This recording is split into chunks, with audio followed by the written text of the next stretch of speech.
Então, eu costumo falar com as pessoas, né, que eu sou o caso improvável do improvável, né?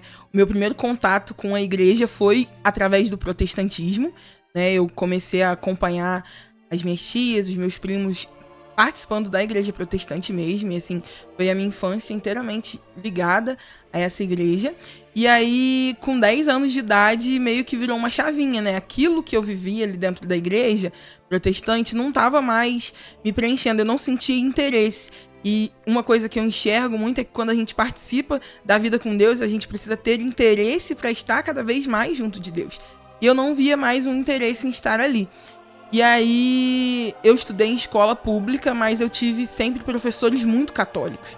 E que eram professores engajados nas obras, né, da comunidade. Eu via esse catolicismo exposto na vida deles mesmo.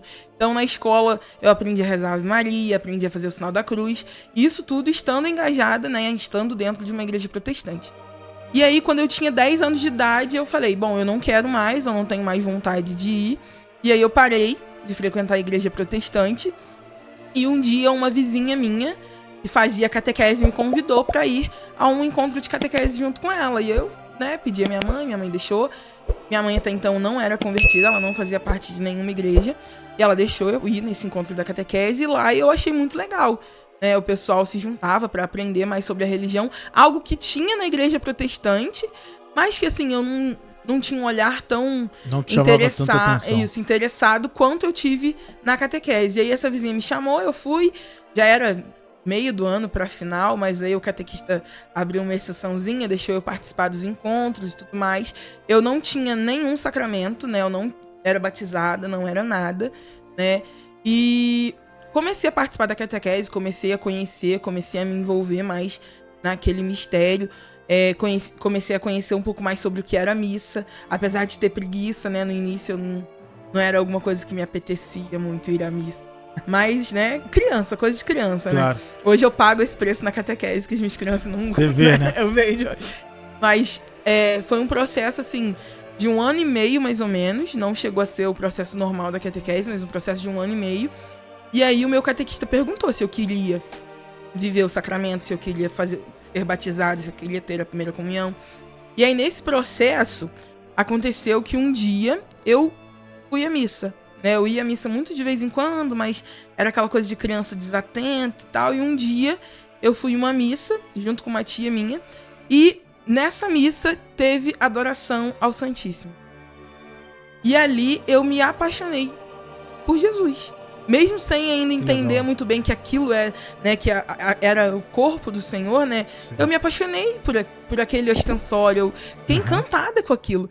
E eu falei, caraca, eu quero isso, eu quero ver isso todo domingo. E aí eu comecei a ir na missa com mais desejo, e aí eu fui conhecendo um pouco mais. O catequista ia explicando um pouco mais que aquilo, né, que estava no ostensório era o corpo de Cristo, e que o corpo de Cristo que estava ali no ostensório, ele iria um dia estar dentro do meu coração.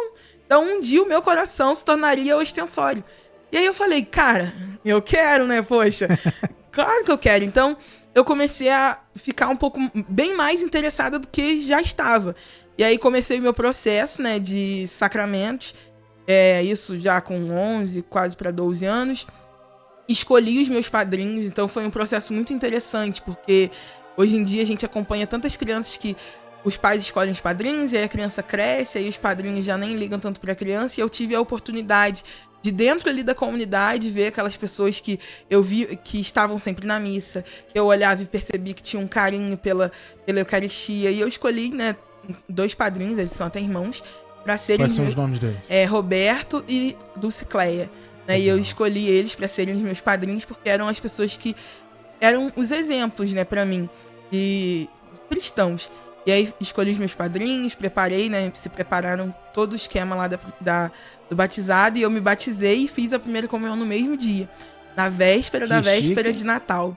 Então, assim, dia 23? Dia 23. Então, assim, foi especial porque Jesus, ele nasceria dali a 2 dias, e naquele dia 23 de dezembro ele estava nascendo no meu coração. Eu me tornava filha de Deus através do sacramento do batismo, e me tornava ostensório vivo através da Eucaristia. Então, assim, presente de Natal melhor que esse, acho que eu nunca recebi, nunca recebi presente melhor que esse. E pós esse processo, né, de primeira comunhão, de batizado, vem aonde você me conheceu, que foi o Congresso da Juventude Católica. Né? A minha madrinha, Dulce Cleia, ela sempre participou muito, ela sempre foi muito em congressos. E assim que eu fiz a minha primeira comunhão, ela me deu de presente me trazer a um congresso. E aí eu falei, cara, isso é muito legal. Né? Era um evento assim... Você tinha quantos anos, mais ou menos? Na época, 12 anos. 12 anos. E eu falei, cara... Pra mim, era o evento dos eventos, né? Eu falava isso, comentava isso ano passado no pré-congresso. Pra mim, o congresso era o evento dos eventos. Eu nunca tinha participado de nada antes, né? Nunca tinha ido pra um retiro, nunca tinha vivido uma experiência de semana, nada. Então, o congresso era a experiência. E acho que é por isso que eu trago dentro dele, né, um amor tão grande. Tem muito carinho, né? Exatamente, um carinho tão grande pelo congresso. Pouco tempo depois, né, alguns anos depois, eu participei de um retiro chamado Experiência de Oração.